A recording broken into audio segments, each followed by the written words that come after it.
Hey there, welcome to episode 105 of the Let's Innovate for Vegas audio program. I am your host, Managing Director of the Innovate for Vegas Foundation, Dan Hugo, coming to you at 5:04 a.m., Tuesday, February 18th, 2025. Welcome to Season 2, the title of today's episode, and in fact, episode 105 is indeed the first episode of Season 2. If you're not familiar with the Innovate for Vegas Foundation, we are a Nevada nonprofit, 501c3 public charity. Our mission, our purpose statement on file with the IRS, if the IRS still exists, it is to enable and encourage ideation, innovation, and implementation to make our communities better. Purposely vague. Are we talking about software? Are we talking about art, creativity? Are we talking about hardware? Are we talking about technology? Are we talking about philosophy? Yes, all of those things. So we created this organization to purposely enable innovators, local innovators initially, but any innovators who would like to innovate for Vegas. And remember, you don't need to innovate in Vegas. We're basically looking at innovating not only for the people of Vegas, but for the 40 million people who visit every year. And also, if you would like to collaborate with the Innovate for Vegas Foundation from wherever you are, all of our initiatives are non-Vegas specific. So ideally, something we're working on here could benefit something that you are working on there, wherever you are. There's really no good reason to build things single use or single regional use, right? That's not how open source has gained the traction that it has over the decades. It's about building things that others might find useful. So that's how we're doing it. So season 2 commences.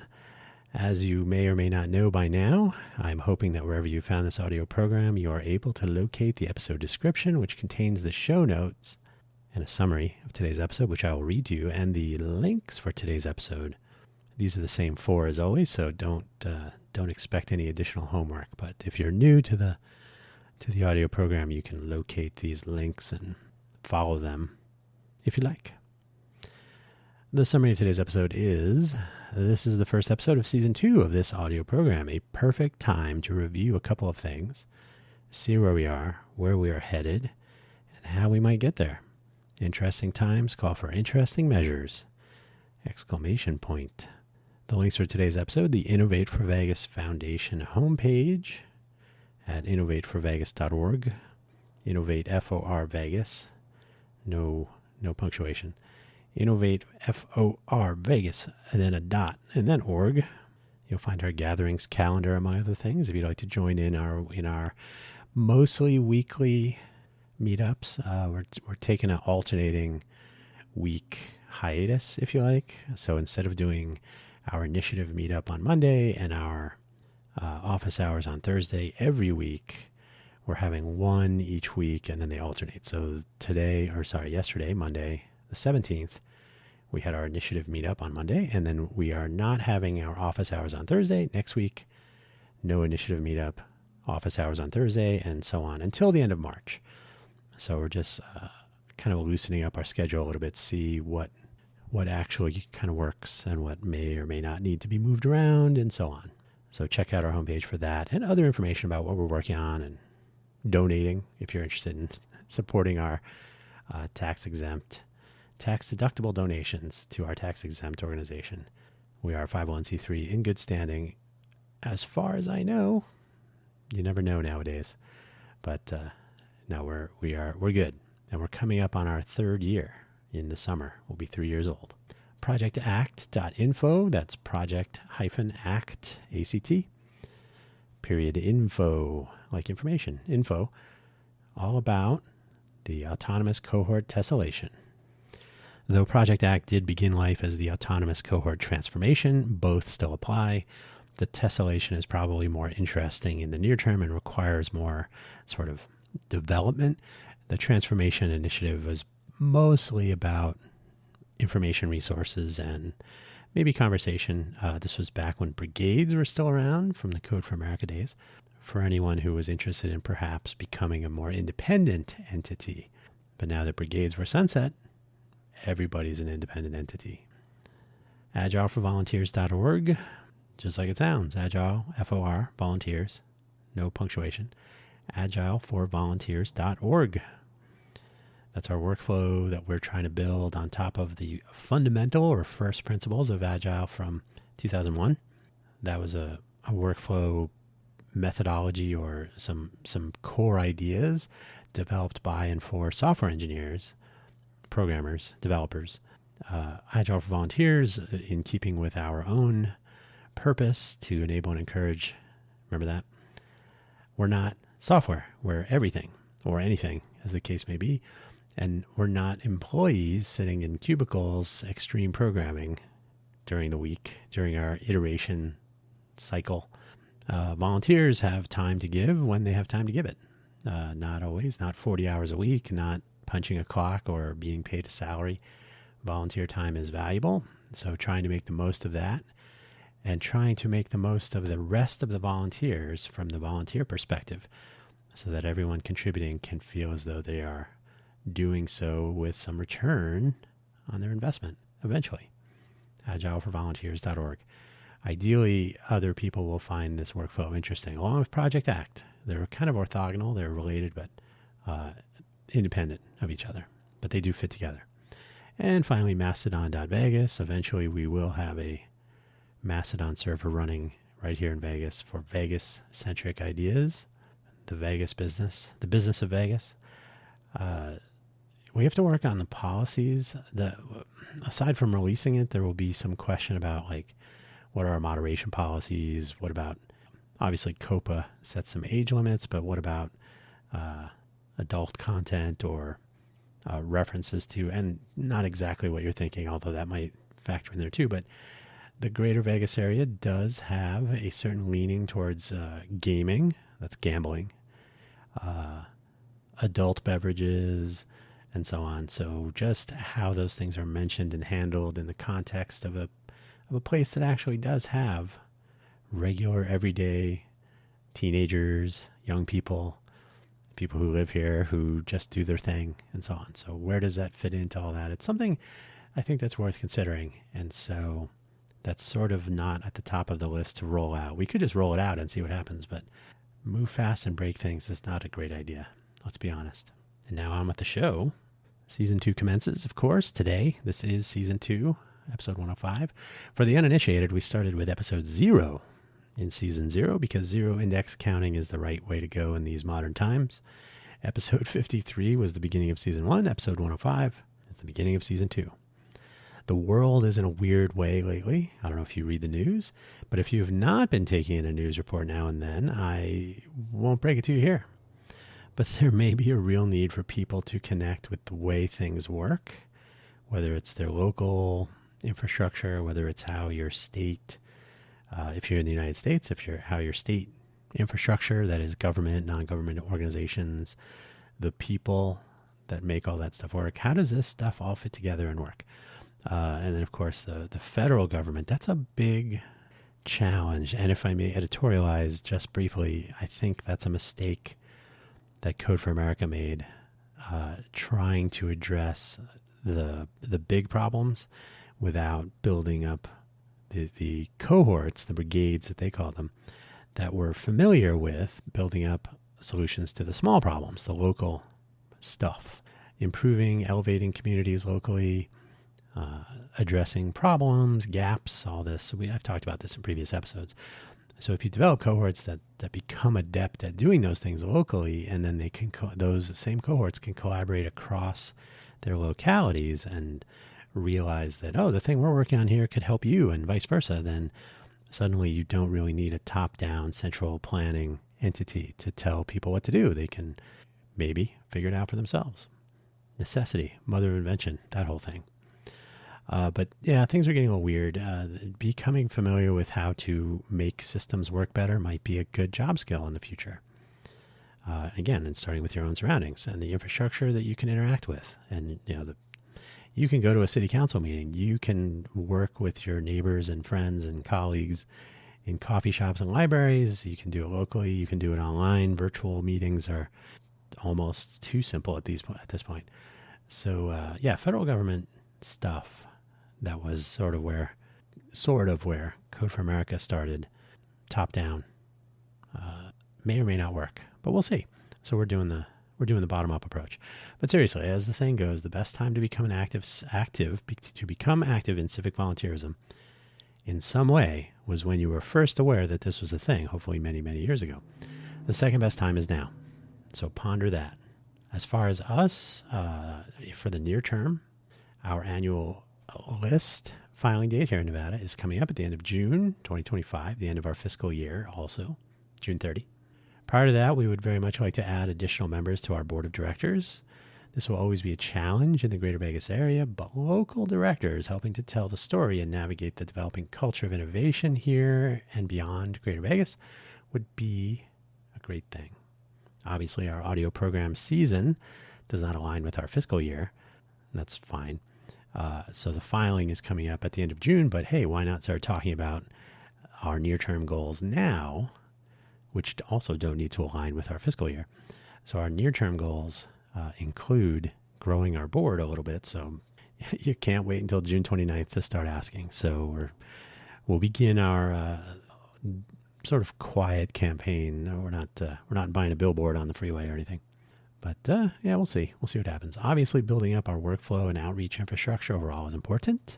As I mentioned, the workflow Agile for Volunteers and the outreach infrastructure is Project ACT. So if both Project ACT and Agile for Volunteers can be spun out completely for external use and collaboration, and this is more important for Project ACT, which is basically designed to enable collaboration. So people should feel like they can collaborate on that. Maybe that's meta, but small m, meta. But the need to have other people become familiar with and make use of open source projects in general across the civic volunteer terrain, the space, if you like, is important. And so Project ACT kind of does a dual role. It's something that could be a collaboration across localities. Like, oh, I'm in Oklahoma. I can't work on a project that's in Vegas. Well, this is in neither place, or both, if you like. So yeah, Project ACT is designed to be collaborated upon and to enable and encourage collaboration. Not only collaboration, but connection, communication, and collaboration.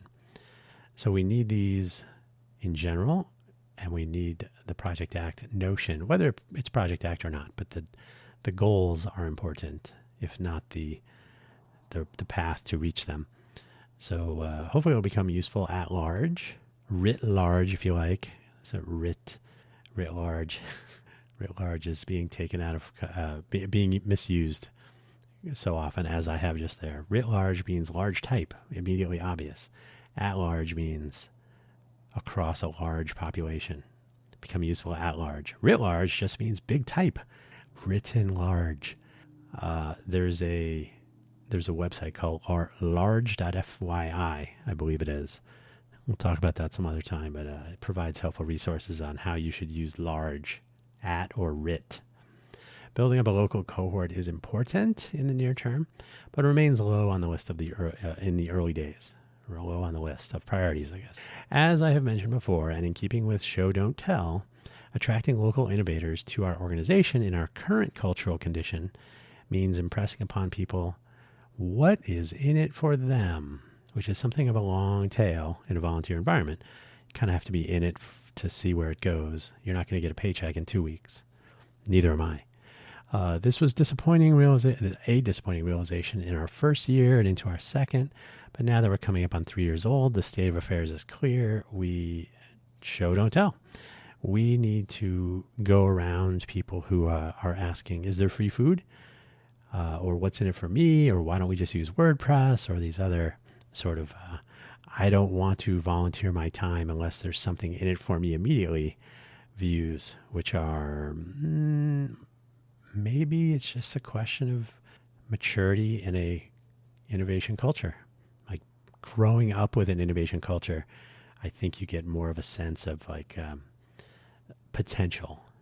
And if you don't, especially Vegas, which is really transactional, I think you get much more of a, play a hand of poker, win or lose. There's not really like, oh, let me play 1,000,000 hands of poker and hopefully I will win or lose over time.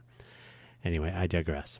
Our medium term, obviously engagement and participation locally and beyond are on the list still, but how we get there is something to determine. So In the medium term, these are a little bit higher on the list, but in the near term, local participation and collaboration, I guess, is not as high on the list. It's a problem we can't solve yet. We do not have a marketing budget. We do not have mergers nor acquisitions in mind. We have markets to address, and we don't have markets to address. We do not have markets to address in a traditional manner. Basically, we are not a for-profit business. Surprise.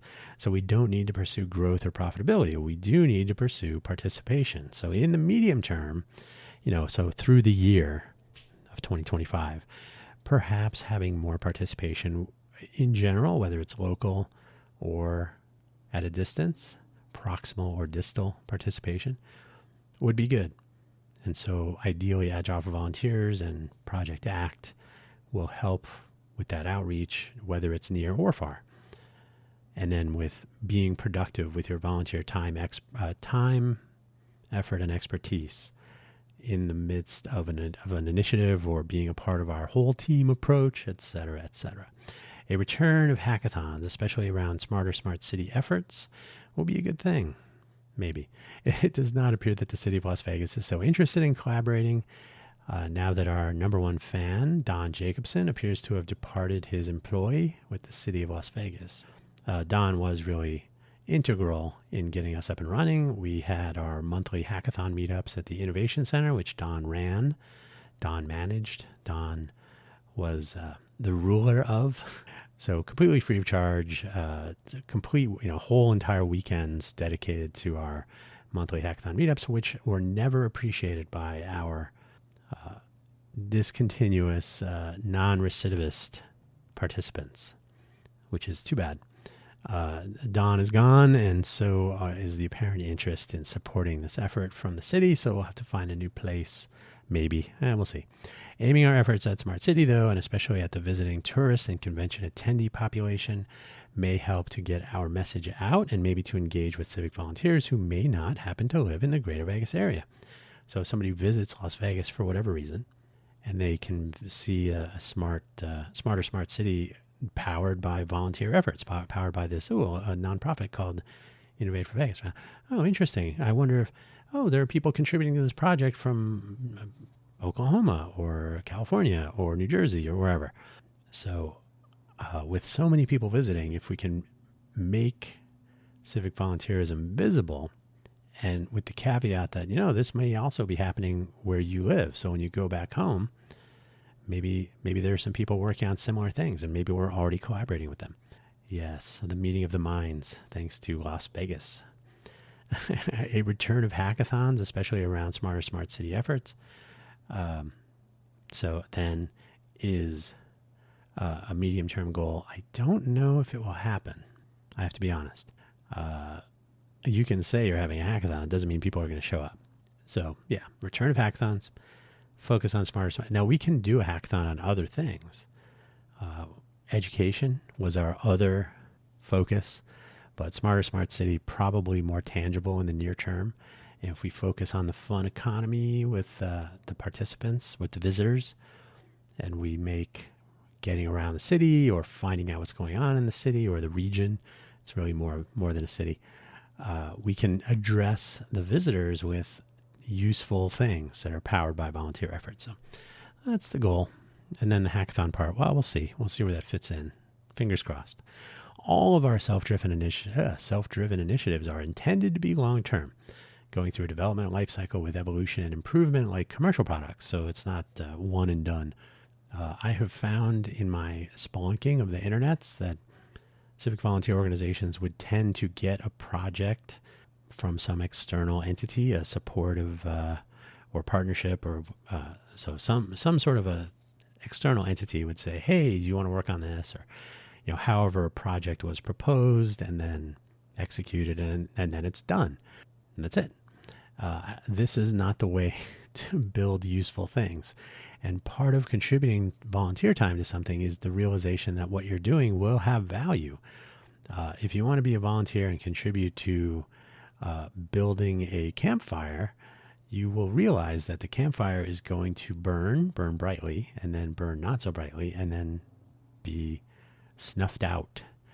and eventually covered with dirt or stripped down and water poured over it and so on.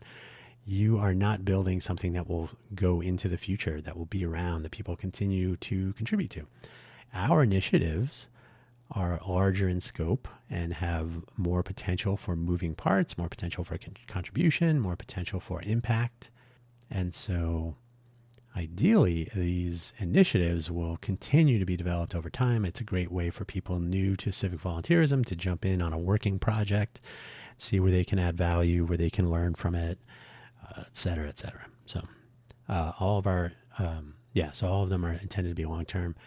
It becomes interesting as we move to deploy the initiatives in the labs context. And this is something I've talked about previously, where you take one of these long-term, never going to die, no end of life in sight for a particular open transit, for example.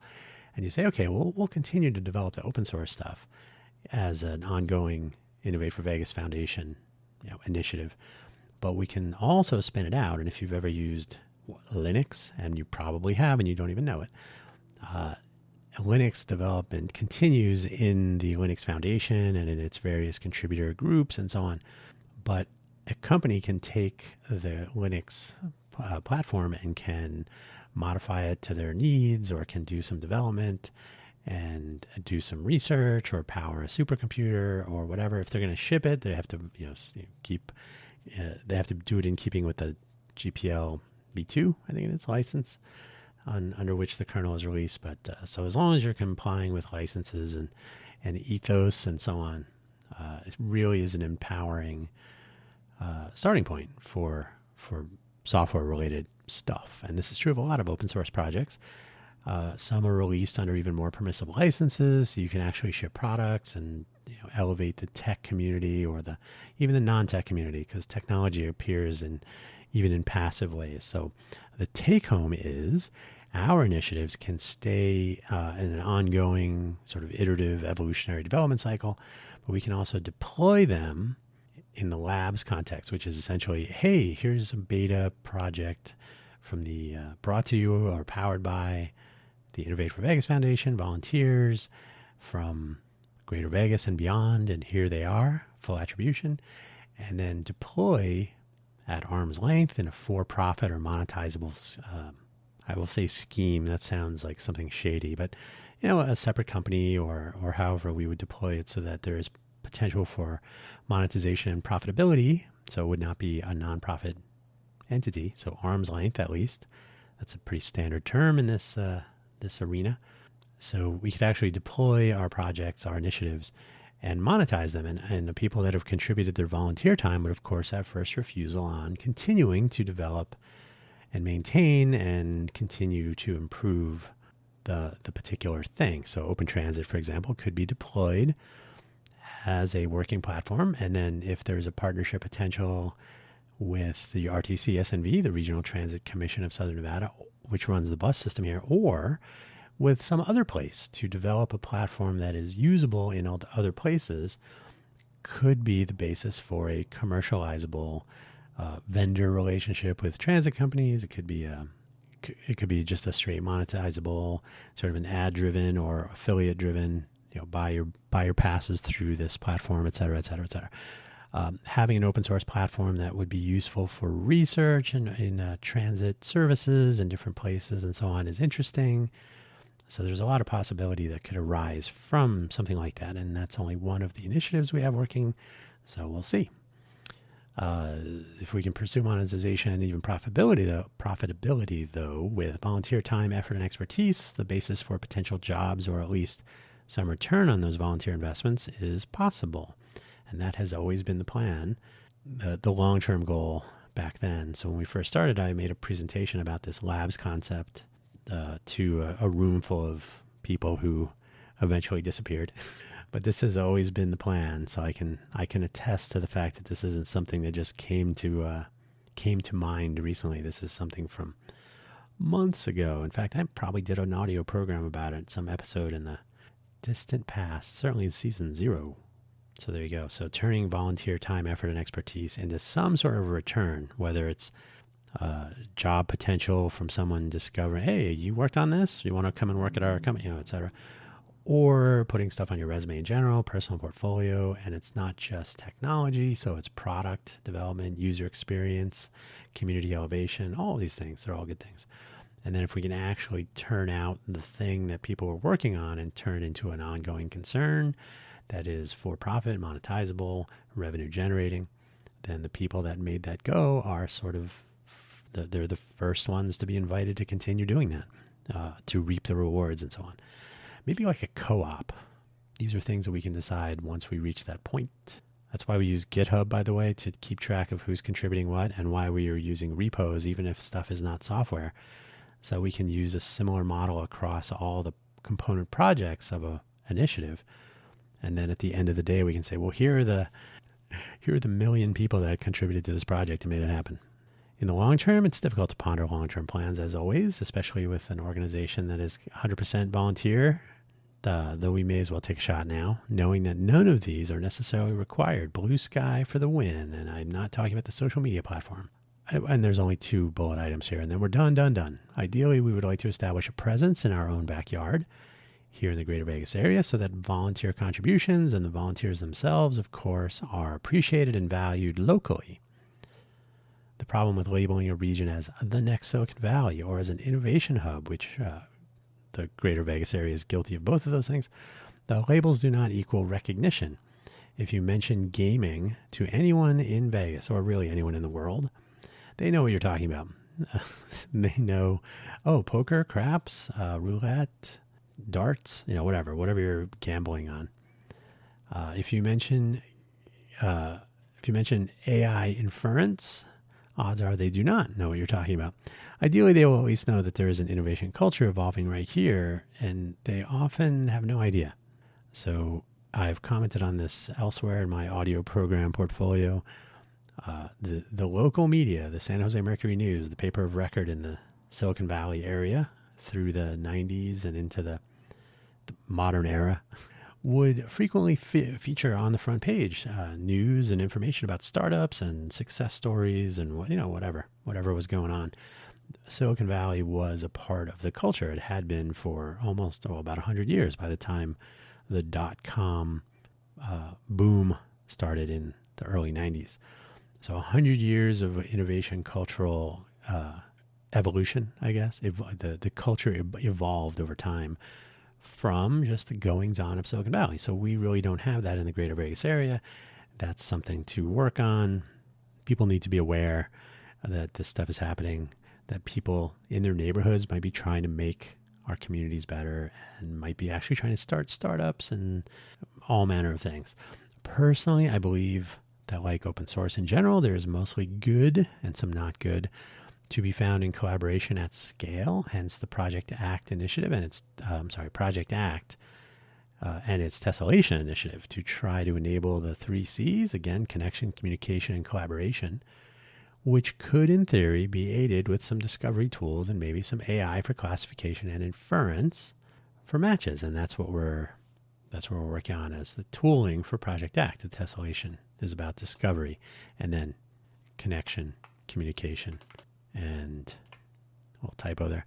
Connection, communication, and collaboration. So if you can find each other, and the theory is that the tools that are available now to discover other cohorts, other projects, other initiatives that they're working on, any issues or anything I could contribute if I take my Volunteer Friday, right? If you've ever heard of a 20% project that Google used to be famous for, I have some time that I would like to contribute to a different project, a different initiative that someone else or some other group of people are working on somewhere else. I can learn something. Maybe I can help someone with my experience and expertise that I can contribute to their open source project. It seems like a win-win, right? I come away at the end of my outing having learned something, having learned about a different project and so on. That is increasingly difficult to do in an effective way. You might spend your Friday trying to find a place that you can contribute, a virtual place, a project or initiative somewhere.